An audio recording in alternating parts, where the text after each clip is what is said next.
what doesn't get you in the wash gets you in the rinse, because what you then need to do is have 3 times as much capex, because you've now got to make all your hydrogen during those 8 hours. Or you can add batteries, or you can... So what we're saying is that under normal economic conditions, under normal geopolitical conditions, actually hydrogen economics are severely challenged. According to Michael, yes. So the question, but even in your proposition, though, they're not necessarily if you don't add the energy, if you don't add energy resilience and you assume current fossil prices, back to your original question as well, let's say relatively low fossil prices without carbon penalties, then yes, we should stay on gas.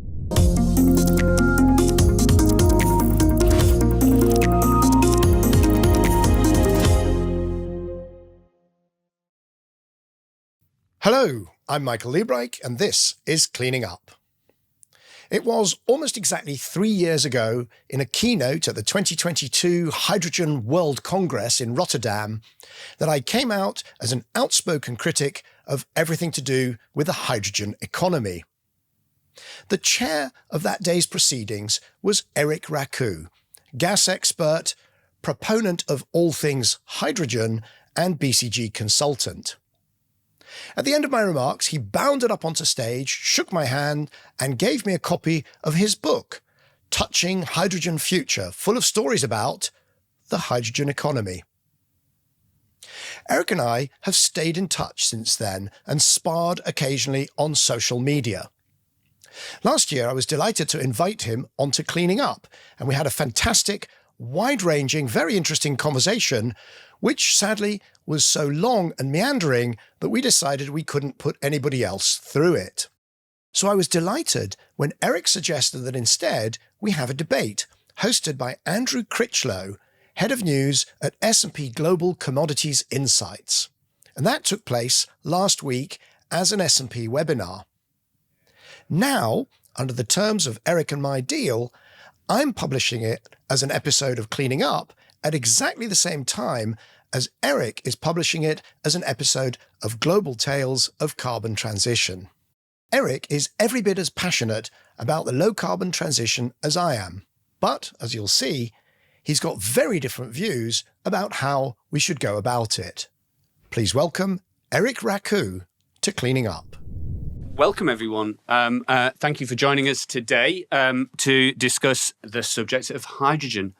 Touted as a miracle fuel not so long ago, hydrogen was expected to be a major factor in decarbonising the global energy system and the journey towards energy transition. But that journey has been a bit more complex than many experts would have foreseen even just a few years ago.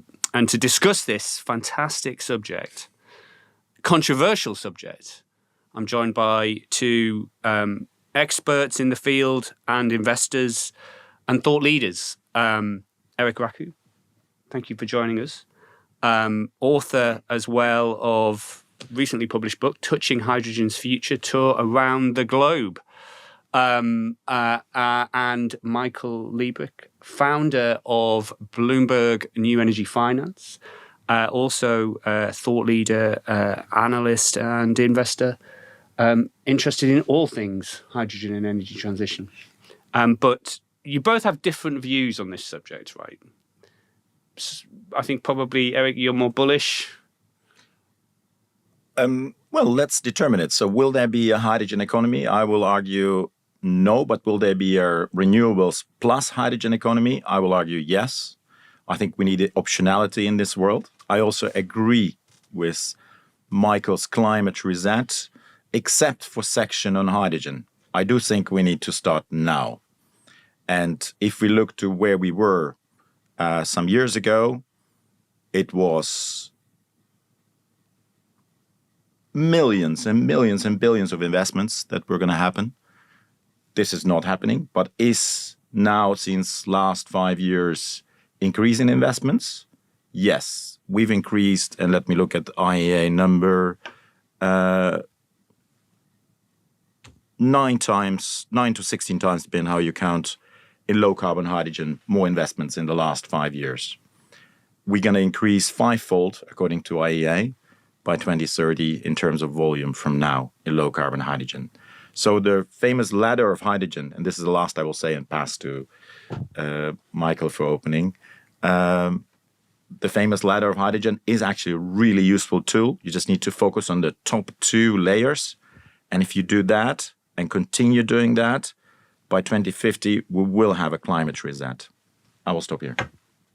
You've got a different view on that, right, Michael? A bit more pessimistic. Yes, yeah, I think that's probably fair, although Erik has already sort of started putting some caveats and some hedges around his normal ebullience. But will there be, first of all, we use hydrogen. We use hydrogen today around the world, 100 million tons per year.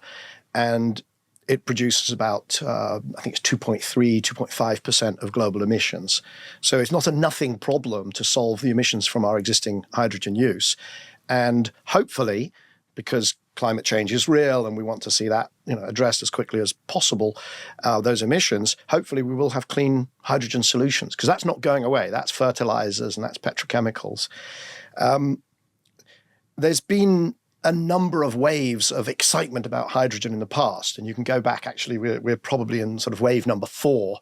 And there's been this concept that we'll go to a hydrogen economy, which I interpret as being that we'll use hydrogen for multiple uses, because there are so many use cases. Hydrogen is the Swiss Army knife. It can do everything. And therefore, the only problem is how to produce it, and to produce it in large volumes and produce it cheaply enough. And so for quite a few years, I've been digging in, and I would say, based on, if I think about why, what am I using as my tools to try and figure out what's happening, it's 50 years physics, 40 years engineering, it's 30 years finance, 20 years policy, and 10 years of pretty deep dives into hydrogen. And the problem is it's got a fundamental physics-driven cost problem, which means that it's a horrible fuel and difficult to handle outside sort of big chemicals plant type environments. And so there'll never be pervasive use of hydrogen in the economy. There'll never be. But doesn't this come back to the sort of fundamental, I think, kind of human flaw that we want our cake and we want to eat it? You can either have decarbonization, avoid climate change, restrict global warming. That comes at a cost. We may have to change the way that we live. The idea of going to the fueling station, filling up your car cheaply, lower inflation, all of this, it's la la land. The reality, if you want all of these things and you want hydrogen used in transport, used in power generation, used in industry, it's going to cost. Well, hang on a second. I agree we want all those things. What we don't have to do is find the next thing to burn. We've been burning things for an awful long time, from from caveman, millions of years. All of the pre-humans were burning things, right? We don't need to burn things. What we need is the things that you're talking about, which is essentially, we call them energy services. So you need, warm homes and cold beers and MRI scanners, around the world, those sorts of things. The electric economy. Nothing about that says we have to be burning. And there's a lot of things. There's an astonishing time we're at in maybe this is sort of, we may end up at the end of this conversation. Maybe we'll have persuaded you, maybe we won't. But it's an amazing time because we have in front of us such a range of options to decarbonize, at low cost without burning stuff. And it feels very odd, therefore, to be continuing to have this conversation about hydrogen as though we have to just find the next fuel to burn, which I don't think we do. Right. And if we burn hydrogen, isn't burn there just water as a byproduct? Well, burn it or use it in a fuel cell. Just to be quite clear, that for me, it's use hydrogen, but it's essentially as a fuel. Because this is where I come to you, Erik, on this. Because when we were off air, we were talking about 2005. I remember going to Qatar. I think that was about the time they opened a big GTL plant there. GTL at the time, it was this is going to change the world. It's going to change transport fuels. We're going to decarbonize everything. There's going to be GTL plants all over the world. I had energy ministers giving me glasses of GTL, drink it. It's so clean. It's just like water. I haven't seen any GTL plants built recently. So why is hydrogen different to GTL? Why is it not just a hype that's kind of Yeah, gone from hype yeah, to yeah. PowerPoint Yes, and then just slowly yes, disappears yeah. together with the billions? I think actually, first a compliment to Michael. I think we had the honor of opening together a huge, few thousand people session, and I was a day chair for World Hydrogen Congress, and then I said, well, welcome, Michael, force of nature, and then Michael did a speech, and you gave a very realistic call that a lot of use cases basically were not a good idea. So I think you actually helped Michael to deflate the hydrogen. Let's say it's going to solve everything. So basically the GTL thing ended in somewhere in 2022 when Michael gave his successful punch on the nose. But what is now left is actually, I think, a very good and strong continued use case. I put the word where my mouth is, or what is it? Maybe I'm mispronouncing that expression, but I have a stock portfolio of 50 stocks in hydrogen. And since this year, they've increased year to date 13%. So at least if you know where to look, or another number, SP Global actually very helpfully keeps up numbers. There was an interesting. I know.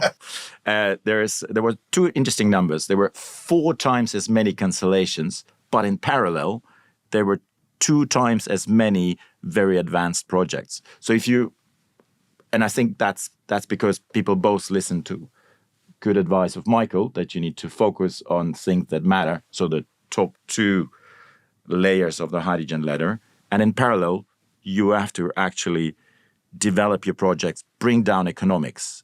And I think if there is very good piece of work, we should put it in show notes when we go to also to podcast versions of this. European Union published like an observatory with costs and with also product break-even prices per use cases. And if you match, they actually forgot to add a section where they match the cost and the break-even price, because then you would see that if you take the Nordic Siberian hydrogen projects, and you match that, for example, to use cases of trucks and steel that they've identified are available in Europe, it's in the money. And not surprisingly, some of this is happening. Stegra is an example. I'll stop here. Do you think, though, that one of the challenges that hydrogen has faced, and as well, probably you could put some of the other energy transition fuels into that bucket, is that actually fossil fuels are being kept affordable because that's how you sustain demand growth. You buy demand growth. And so, if we were, the historic peak for crude oil was $147 a barrel, I think 2007. We're now, about $65 a barrel Brent, below fiscal break even for most of the major producers.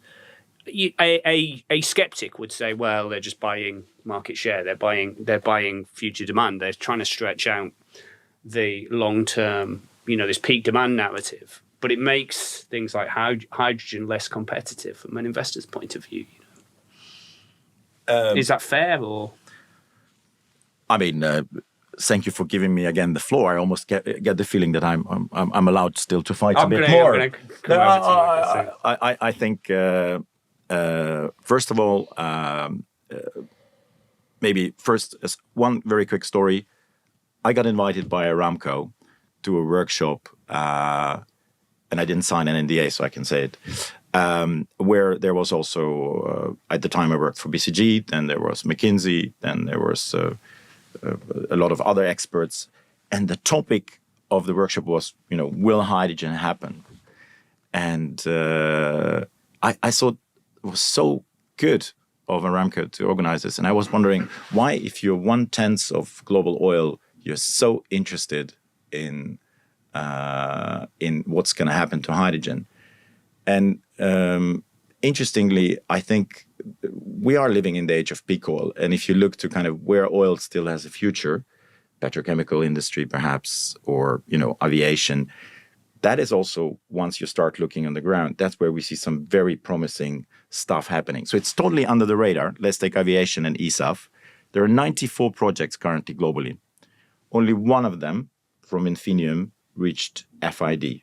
And the number that it's sold, and it's written in, again, in another helpful European Union published by European Union Aviation Association, I will put that link also in the note, they sold basically 23,000 megaton a year as a first project from Texas to European and UK buyers. But once you start thinking through and you see the targets of Europe coming, and you basically start realizing how the 30 million ton a year type of market can be displaced by this ESAF, which is 3 times the price of oil, you realize, well, if I was Aramco and other energy majors, I would also worry with and kind of watch how the economics of hydrogen are developing. It's providing both decarbonization, which I think Michael and I agree on is a good thing. We want a livable planet. That's at least one thing I think we're agreeing on, without emigrating to other planets. And in parallel, we want economics to work. And to get to economics, and that's maybe we're going to disagree, I do think we need a period of 10, 15 years where policy is sustained and supported, but with carbon pricing, not with subsidies. I hate subsidies. You're a bit more short-term about it, though, right? With the investors don't wait 15 years.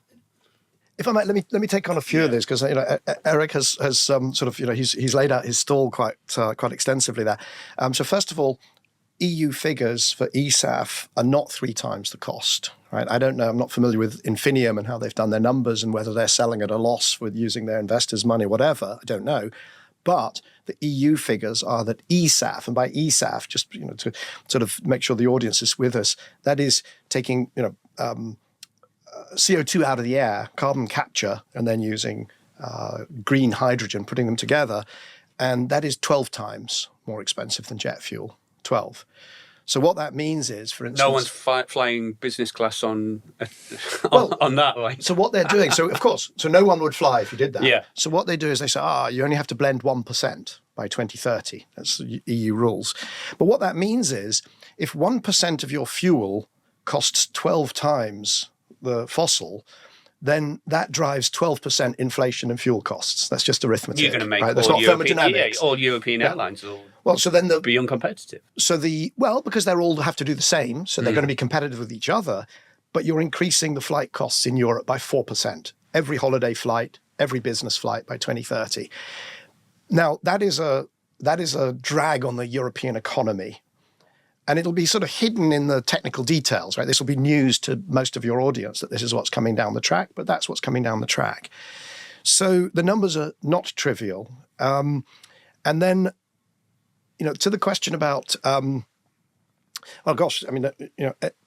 Erik, going back to the economics of, well, you raised the question: is the only reason this hasn't happened because the fossil fuel industry has sort of dropped the oil price?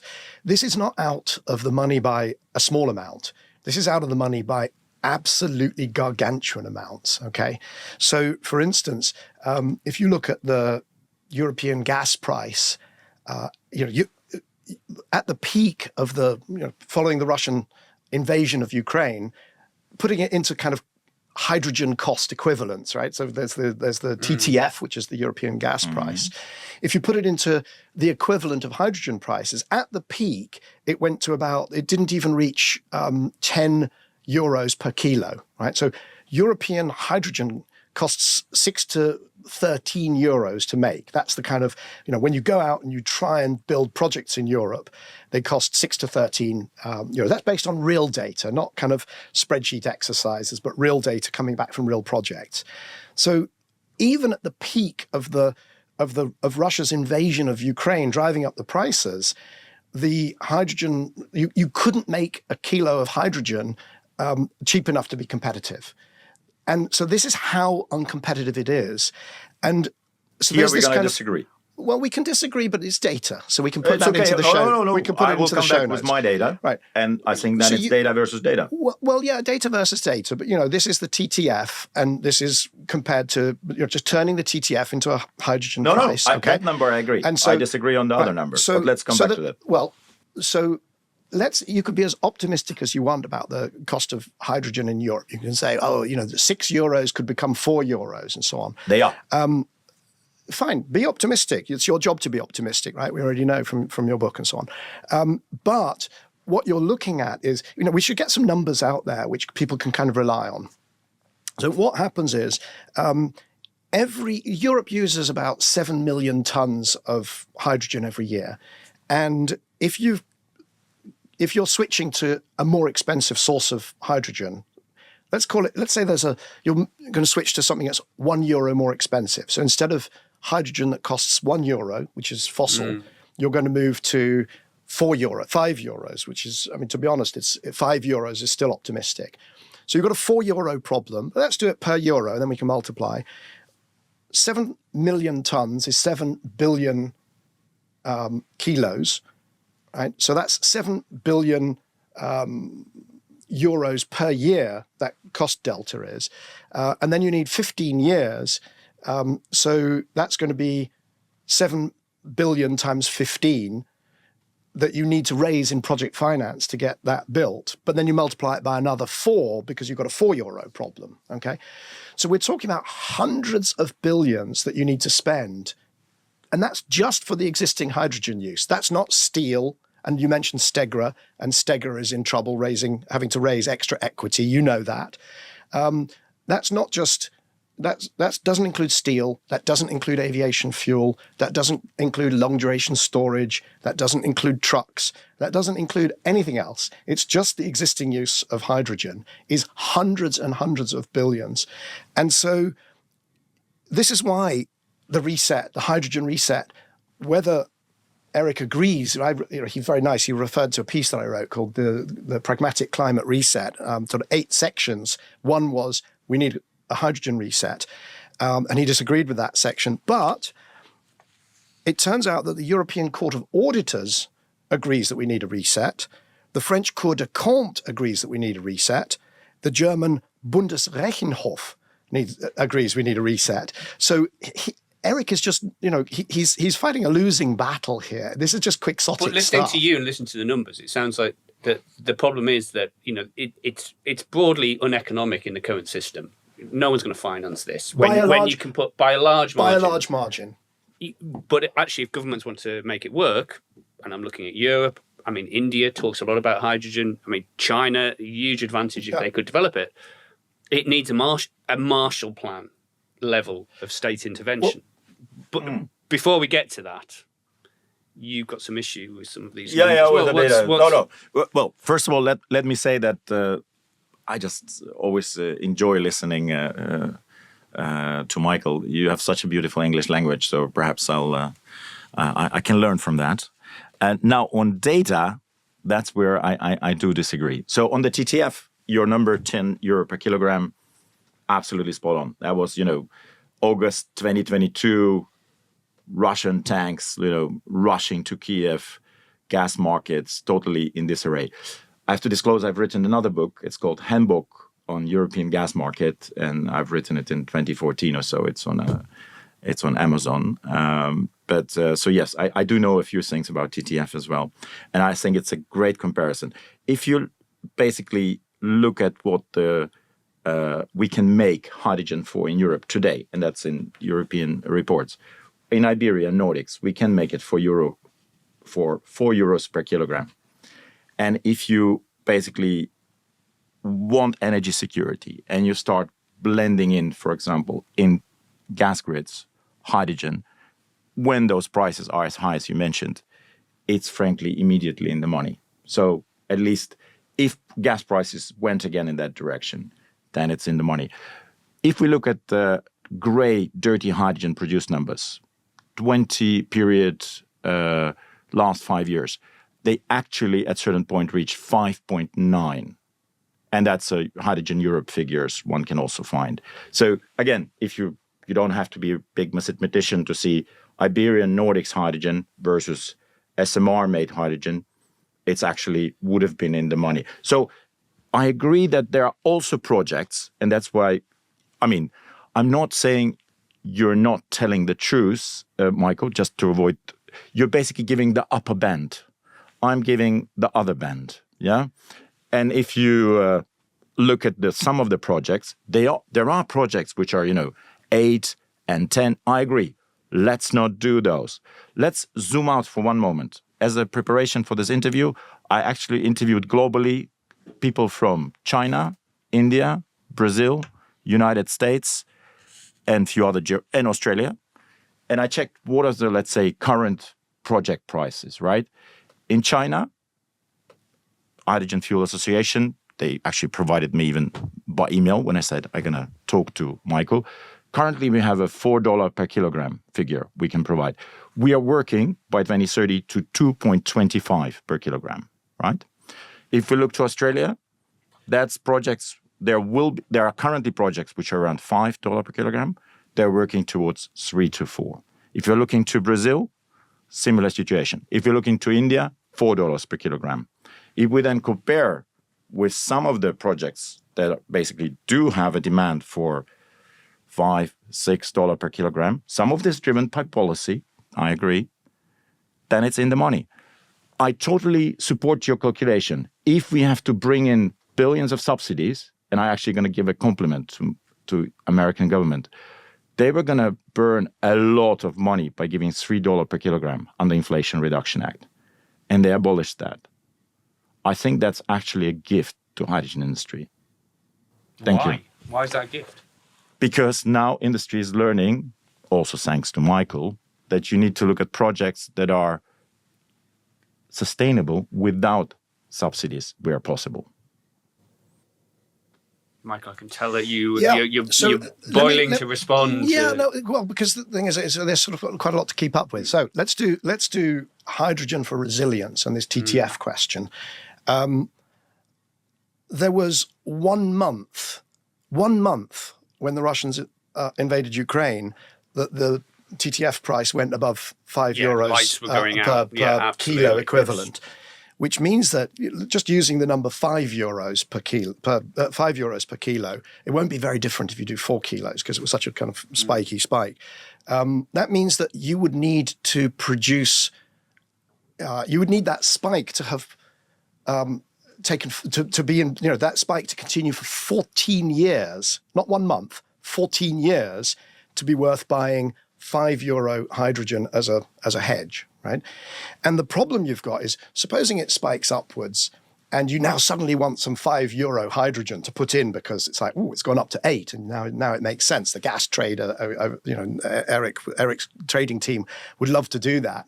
The problem is you haven't built the capacity. You can't build the capacity without those, 14, 15 years to get project finance. So what you need to do, if you want to be in a position to use hydrogen to hedge gas for that 1 month, which is, by the way, let's be absolutely clear, that is the most dramatic short-term impact on the energy markets, more dramatic than the 1973 oil crisis. So right? why don't you create a state hydrogen? Well, because you would have to. Because what you'd have to do. Apparently, we're going to create a state energy company in the UK. But you would have to provide. You'd have to be buying for 15 years at those €5 in order to have it there for 1 month. You'd be much better off just buying the gas for the equivalent of the €5 for the month and just saying, "Ouch, that hurts." But then you're dependent on Qatar. You're dependent on the United States or someone else. But let's put it this way: Europe is going to be dependent on imports, whatever it does. Right? There's no way. I'm also going to disagree on that. There's no way that Europe is going to produce enough energy for its extremely energy-intensive economy without importing. Whether it's in Erik's dream world, they'll be importing ammonia or they'll be importing hydrogen via gas pipelines. He's not going to talk about liquid hydrogen on ships, although of course his book is full of that sort of thing. And but everybody knows that that's just not going to happen. I want to come, if I might, because there were two things. One was hydrogen as a resilience hedge, absolutely ridiculous on the numbers. And the other is this point about China, India, because it's so important to understand, for instance, India has just had an ammonia auction, right? Interesting. The ammonia-ness, why ammonia? Well, because ammonia, you can put it on a ship. And so when they talk about ammonia, rather than all of this stuff about blending hydrogen because it's so cheap. It has its and problems so on, though, right? It's not it does, but as a shipping fuel, I'm talking about just 20 million tons of ammonia is already shipped around the world. So you can put it on a ship.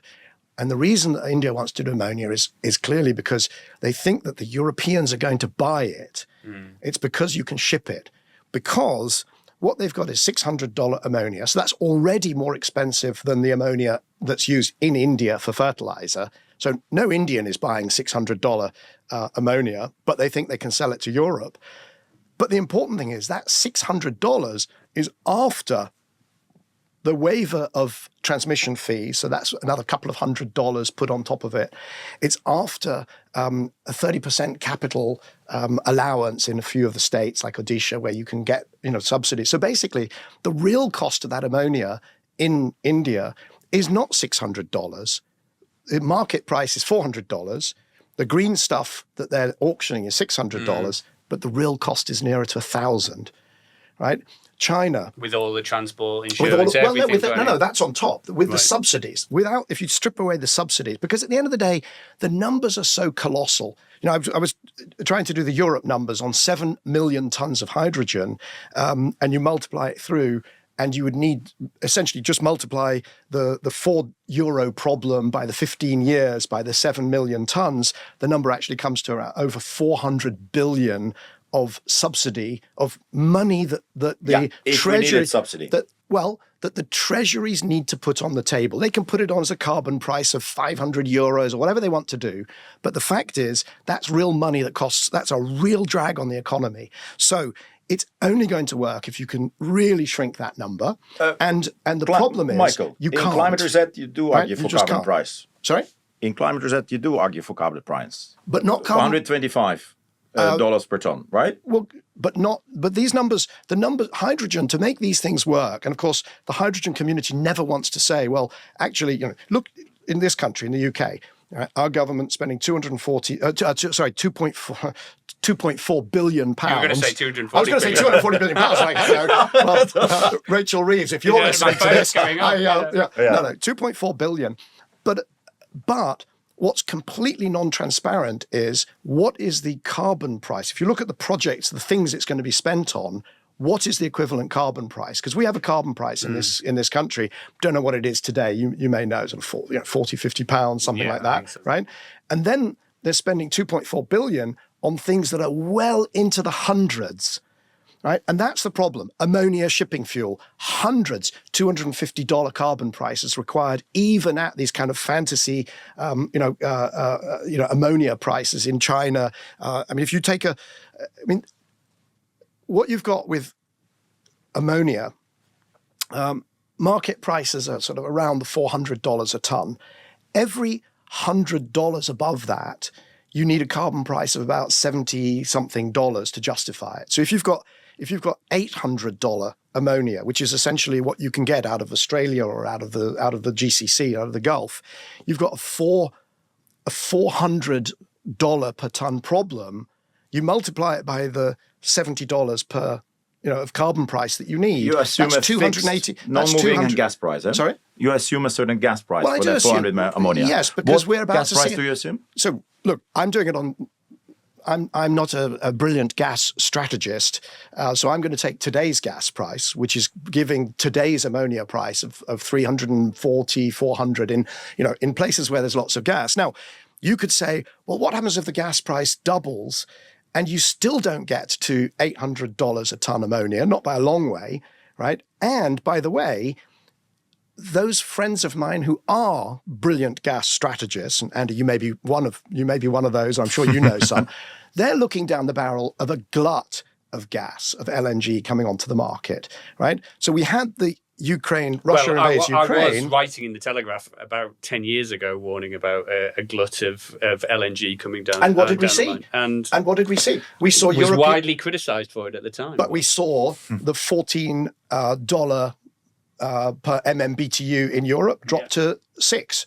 and 5 and 7, right? And then it stayed there, and then it sort of, obviously went up at the end. And then we had the Russia-Ukraine for 1 crisis. month. No, well, Eric, for 1 month. Sustained for 1 level month. for 60 euro per megawatt kept there for 2 years. Which justifies a hydrogen price of, I'm going to guess, something like 2.5 euros. Not 5, not 4, not 7, not 13 European hydrogen prices these are, right? Yeah. That's your problem. No, it's not my problem. So solar price in Spain, if you do PPAs today, is 35 euro per megawatt hour. Without the, let's say, capex, that equals roughly actually 2 euro per kilogram hydrogen. Sorry, it doesn't. Of electricity cost. Right? Yes, and then you have to start adding other costs, so you get to the 4 that I mentioned before. So, and that's the problem. That's also really important for people to understand, that there's a sort of Neapolitan cup and ball game going on here, right? Which is when people say, but solar is $15 per megawatt hour in the best places in the world, right? But solar only drives your electrolyzers for 8 hours a day. So then what doesn't get you in the wash gets you in the rinse, because what you then need to do is have 3 times as much capex, because you've now got to make all your hydrogen during those 8 hours. Or you can add batteries, or you can... So what we're saying is that under normal economic conditions, under normal geopolitical conditions, actually hydrogen economics are severely challenged.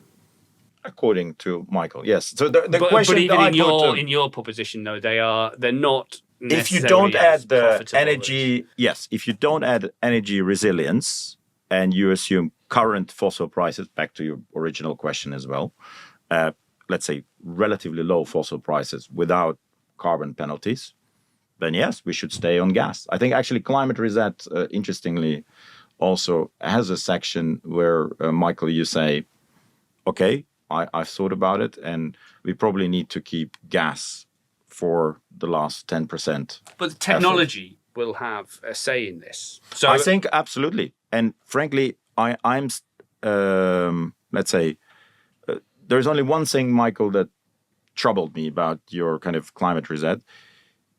You're basically, because people really also listen to you, you've caused a bit of a stop of people investing in developing further, driving down OPEX and CAPEX of green hydrogen cost. So and that is, I think, a mistake. If you want to get there by 2050, and that's also what I've been getting when I was interviewing as preparation for today, global other investors in hydrogen, if we want to get to lowering those costs from 4 or 5 euros per kilogram, which we are today, towards the legal, as for example my China interviewee told me, to $2.5 per kilogram level, we need to continue investing and building the capability. There is a very interesting article which Michael co-wrote in Nature, which has a graph I love. It shows, there are many graphs there, but one of them shows basically how the cost of technology was going down as we invested in solar and wind. And it also shows that we so far invested very little in hydrogen, and there is a lot to learn. The same article also contains learning curves numbers, which basically, again, very helpfully show that there are learning curves. So all my career, I started by boasting about my 50 years of physics, my 40 years of engineering, my 30 years of finance. Very early in that career, I had a great luck, and it was nothing more than luck, to calculate learning curves. I'm a learning curve dude. That's one of the things I do.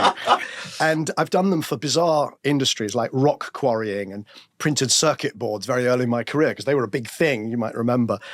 And the problem that you've got with hydrogen is that most of hydrogen production, green hydrogen production, is not the mass manufactured electrolyzer stack.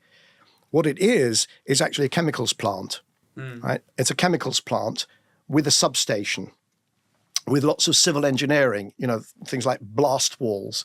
And you've got lots of, tanks and compressors and heat exchangers and stuff like that, which is heavy engineering. And that's about 40% of the cost. The electrolyzer stack is 10%, and it will go exactly like solar and batteries. It will go to quasi-zero. Forget it, it's irrelevant. But the chemicals plant bit won't, right? And then 40% is the electricity. And by the way, all of your listeners will know that green electricity already went down that experience curve. So if you've got a 5x cost problem, right, you've got a €6 hydrogen and you need to get to €1.5 hydrogen, or 4x, whatever, multiples. Do you think electricity costs are going to go down by 3, 5? And by the way, there are plenty of projects in Europe that are 10. The UK hydrogen auction clears at about £9, right? And if you use offshore wind, which is, you have lots of people, and particularly your book is full of people talking about energy islands and Denmark and Scandinavia, and then they're going to do all this stuff in offshore. Offshore wind, you're not going to get to €4. You're going to be starting at, right now probably at €8. So now what you're looking for is the electricity to go down by 3, 5, 7, 10x. You're looking for your chemical engineering, your civil engineering, your substation, all the grid connections also to go down by that amount. And that's not even all. But isn't the issue though that and here I see Erik's point is that you've got to build the market, and what I see that isn't happening. But you need a pathway. Sorry to interrupt, but that only makes sense to spend those, 400 billion just to decarbonize the existing European, hydrogen demand. You think there's a pathway to competitiveness, Michael. I think the figure can be smaller. But if you want to get to, you say by 2050, you've got to do this by 2050. There is not one serious analyst that thinks we're going to get to $1 per kilo hydrogen by 2050. Not anymore. At the time you wrote the book, there were some. There are none now. But the pathway, literally zero. I agree. My former firm, BCG, also had a figure of 3, and they just published a report, compliments to them, correcting that it's now in Central Europe, that's what's said in the graph, more €5 per kilogram. So they definitely, strategy firms are correcting their... But isn't it a case, though, that you're talking about the pathway, and I think this is, the perspective that Erik's coming from, that not enough investment is actually going into creating that pathway. And you compare it to, say... you look at, and we started the conversation talking about GTL, and, the Qataris were huge investors in GTL, but at the same time, they were investing in the pathway. And what did that look like? Well, they invested in, auto manufacturers, and they invested in lots of off-takers potentially because they wanted to create the market. And it's interesting, the people that you were talking to prepare for the interview, China, India, there's the market. We don't actually have the market in Europe. And to be honest, that's where, if you look to IEA figures, if I had to agree, in Europe and UK, we're definitely, it's a very small part of new investments that's happening. If you look where the hydrogen market globally now happening, also kind of like regional breakdowns, India and China, that's where you need to be. And you see, this is when you look at... And that's where scale is actually delivering. Right. So we can also just wait 5 years. That's not my preference, but we can wait 5 years, and I think we'll have some very interesting data to see how China and India develop this market. And for me, maybe the key, I really actually liked your term you just coined earlier, Andy. Michael said, hydrogen is resilience fuel. I think actually it's also an energy security fuel. So I don't argue we should replace 100%, but if you have hydrogen there and people know you can credibly produce it, that caps your gas price. And already that's worth billions. When you say, we're already seeing the scale driving, there will be cost reductions, right? The question is, and partly because, these projects are, they are first of a kind, and even the electrolyzers are expensive. But this is the problem, that even with the cost reductions, you're looking at, and Erik used the numbers, $4 per kilo in China. That is compared to $1 per kilo of fossil-based hydrogen. And even if you imported that somehow to Europe, then let's say you turn it into ammonia, you import it into Europe, you would need a €250 carbon price why not just buy fossil ammonia from China, bring it to Europe and pay the carbon price? and save yourself hundreds and hundreds of euros per ton. See, when people say, "Oh, we can't sign an offtake agreement," right? The problem is demand. The problem is confidence. The problem is offtake. The reason there's that problem is because these are commodities, and commodity traders, they'll figure out the cheapest way to do whatever it is they're trying to do, and if they can bring in grey hydrogen, grey ammonia, and then pay a carbon price, that's what they'll do. Well, it'll be hundreds of dollars per ton cheaper. So that's what they're going to do. Cleaning Up is supported by its leadership circle. The members are Actis, Alcazar Energy, Arup, Signum Capital, Davidson Kempner, Ecopragma Capital, EDP of Portugal, Euroelectric, the Gilardini Foundation, KKR, National Grid, Octopus Energy, Quadrature Climate Foundation, SDCL, and Wärtsilä. For more information on the Leadership Circle, please visit cleaningup.live. If you've enjoyed this episode, please hit like, leave a comment, and also recommend it to friends, family, colleagues, and absolutely everyone. To browse the archive of over 200 past episodes, and also to subscribe to our free newsletter, visit cleaningup.live. That's cleaningup.live.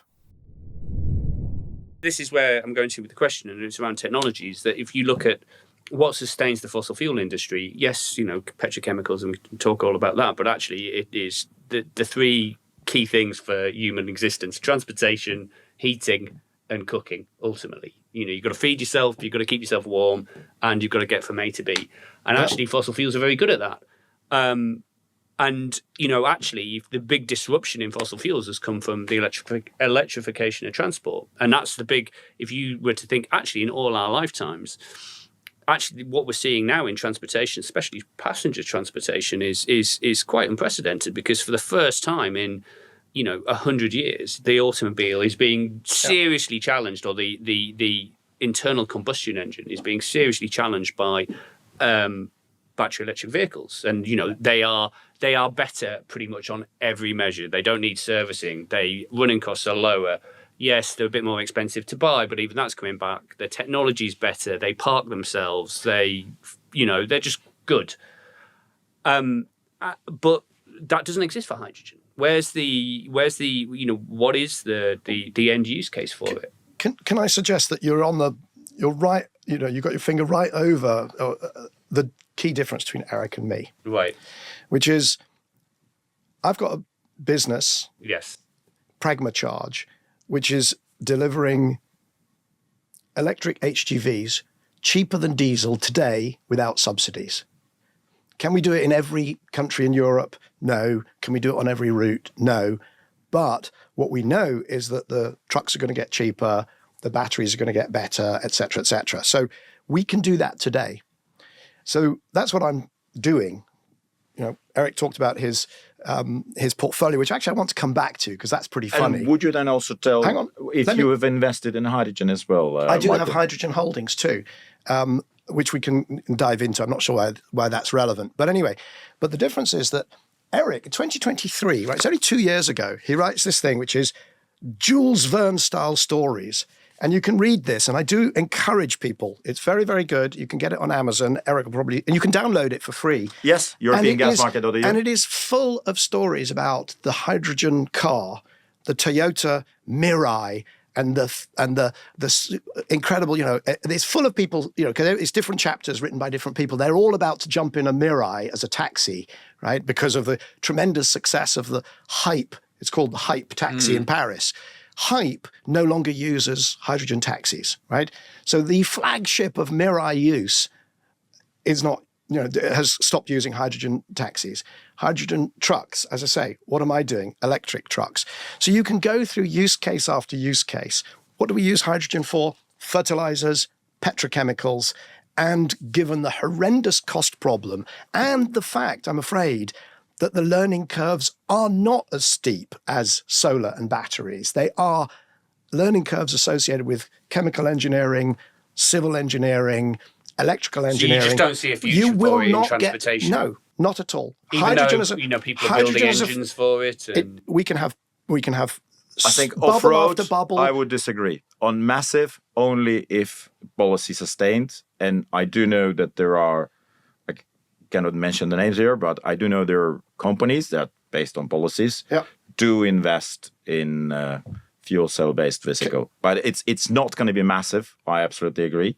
I think what is very interesting that e-diesel, for example, is something, luxury car brands are exploring, right? Is this the mass use for transportation? Yeah. No, I agree. With Michael on transportation, I agree. That's not the best use case.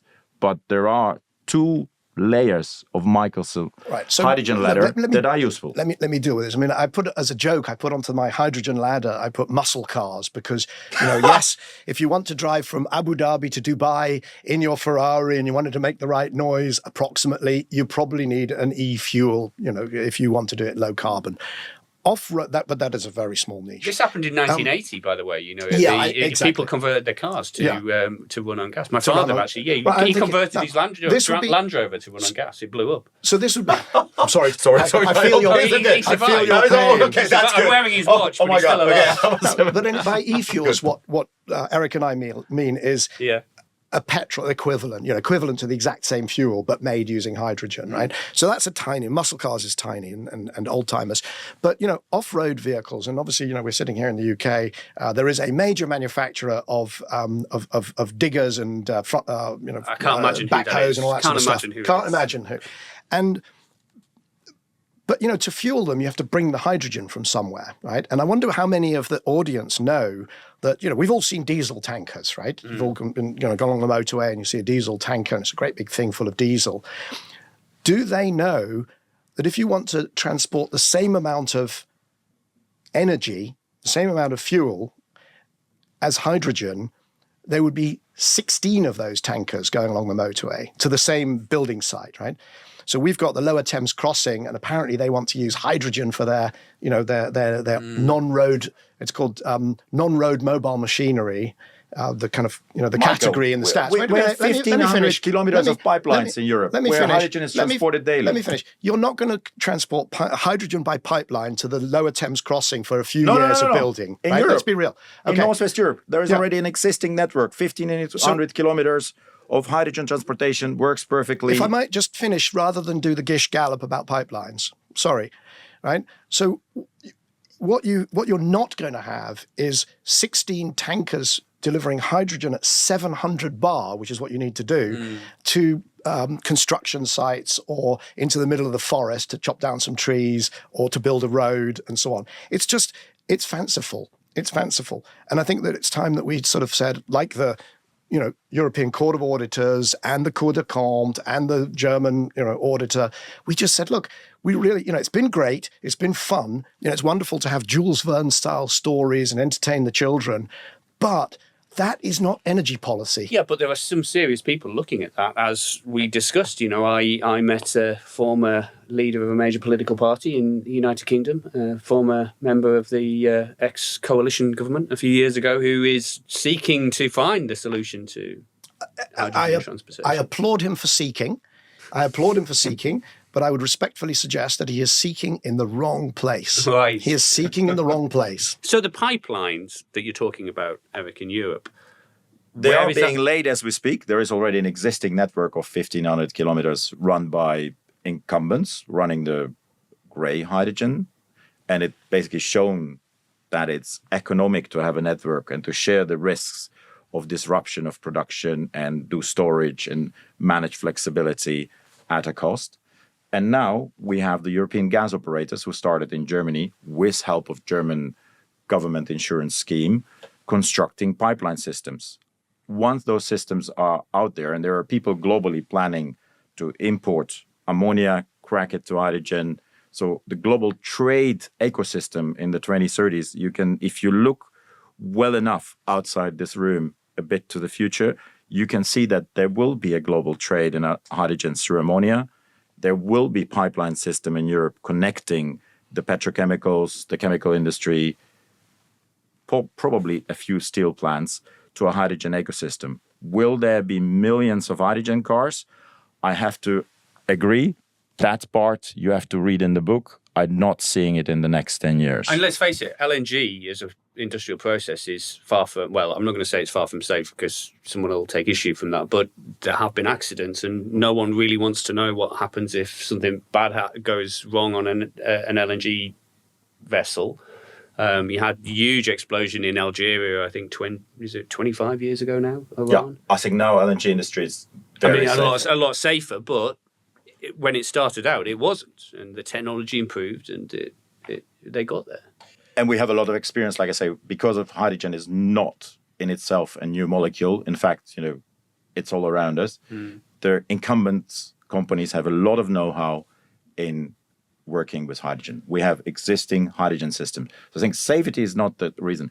I do think Michael has a point. We have to look at use cases that are economic, and we should not spend billions, like Michael rightly suggests, 400 million, whatever. We should look, though, at the fossil fuel bill, for example, of Europe.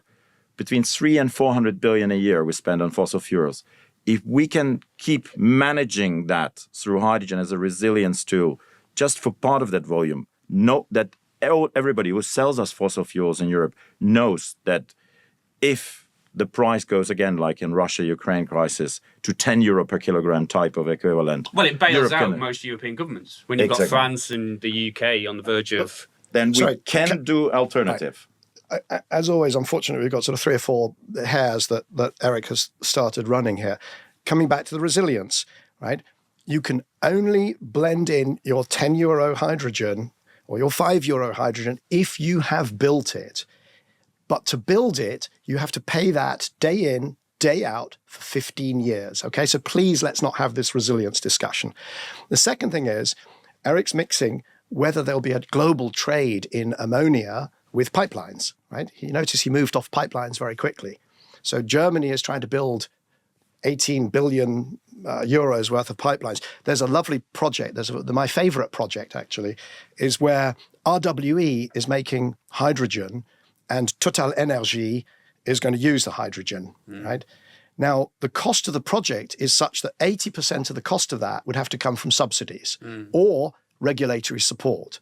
So RWE gets a subsidy and Total Energy is doing it to avoid a penalty under some EU regulation, which is called Refuel EU or RED 3 or something. It doesn't matter. It doesn't matter what it's called, right? Predictable random name. But the great beauty of this is that they're 600 kilometers apart. Yes. So even though 80% is paid for by the public, they can't actually do it unless the public also supports the construction of the pipeline.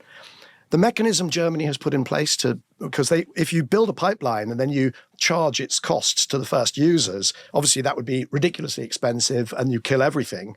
So the German state has created a actually very clever mechanism whereby they subsidize the cost of the pipeline up to a point, at which point the pipeline has to pay for itself or it goes bankrupt, right? You heard it here first. There is no way that pipeline is not going to go bankrupt if it goes ahead, those 18 billion, because there isn't the demand. There isn't the demand, there isn't the supply.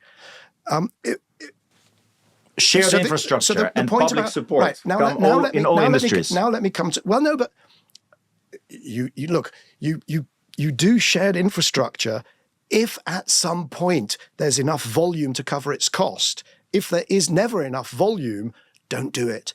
But I want to talk about 2 things, actually. One is this global trade in ammonia. There will be a global trade in ammonia, right?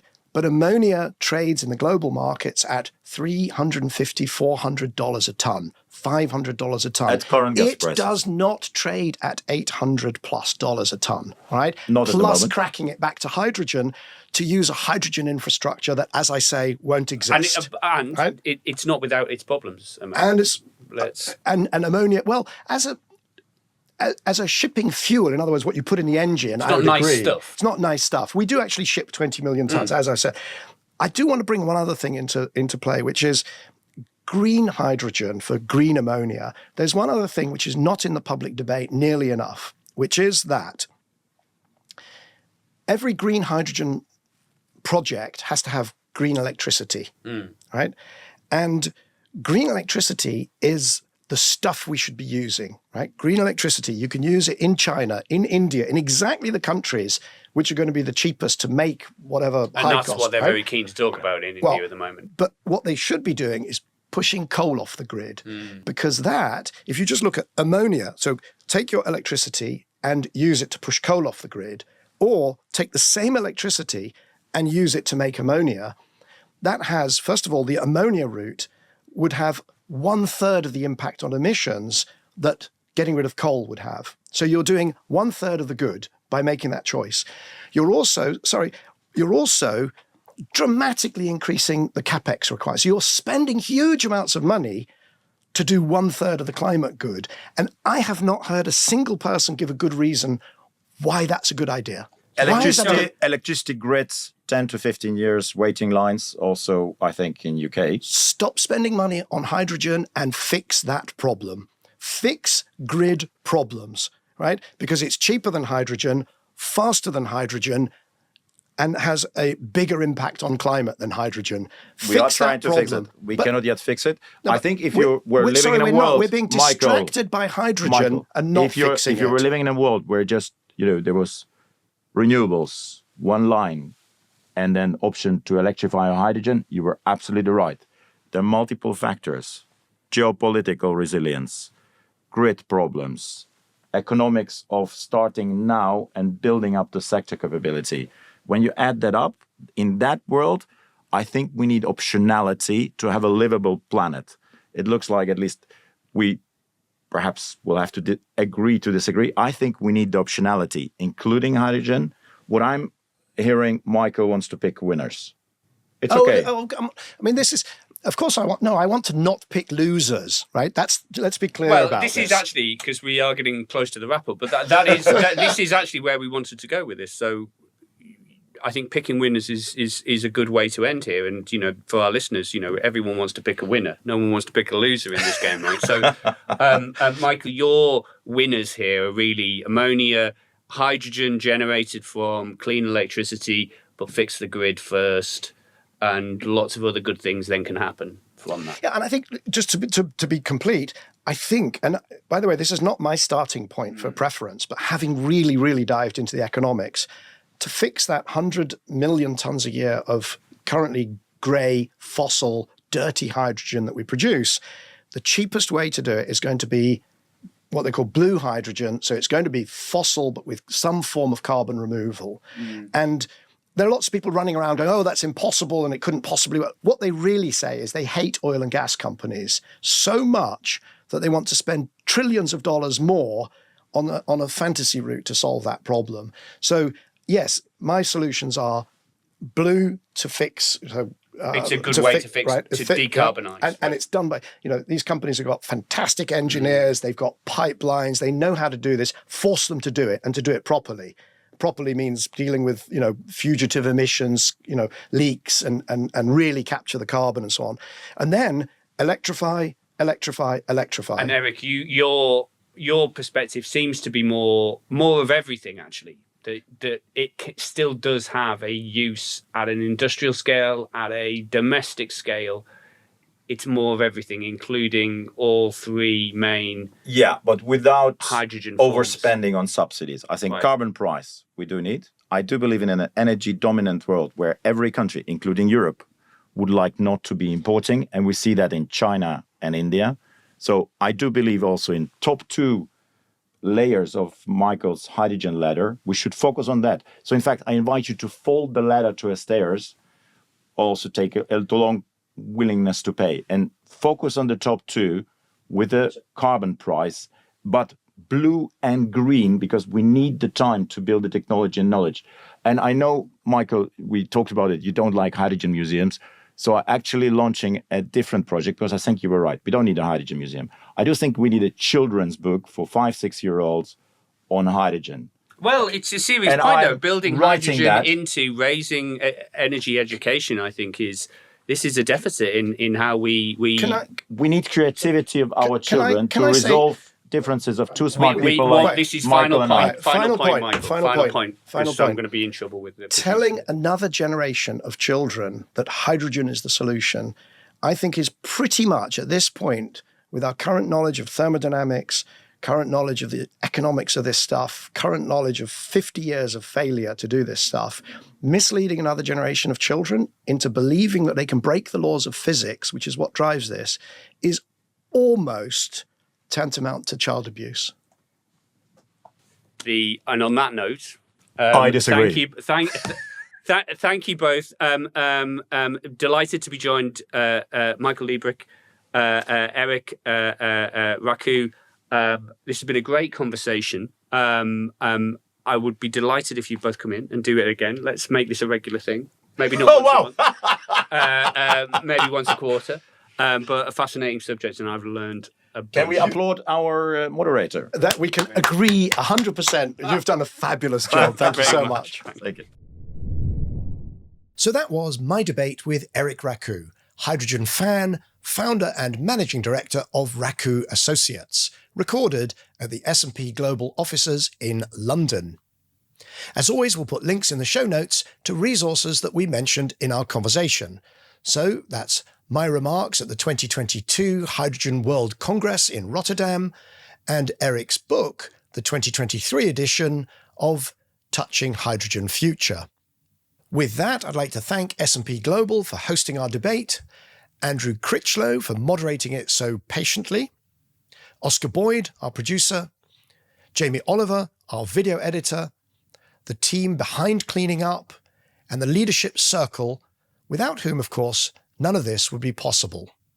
And you, the audience, for spending some time with us here today. Please join us at this time next week for another episode of Cleaning Up. Cleaning Up is supported by its Leadership Circle. The members are Actis, Alcazar Energy, Arup, Signum Capital, Davidson Kempner, Ecopragma Capital, EDP of Portugal, Eurelectric, the Gilardini Foundation, KKR, National Grid, Octopus Energy, Quadrature Climate Foundation, SDCL, and Wärtsilä. For more information on the Leadership Circle, please visit cleaningup.live. If you've enjoyed this episode, please hit like, leave a comment, and also recommend it to friends, family, colleagues, and absolutely everyone. To browse the archive of over 200 past episodes, and also to subscribe to our free newsletter, visit cleaningup.live. That's cleaningup.live.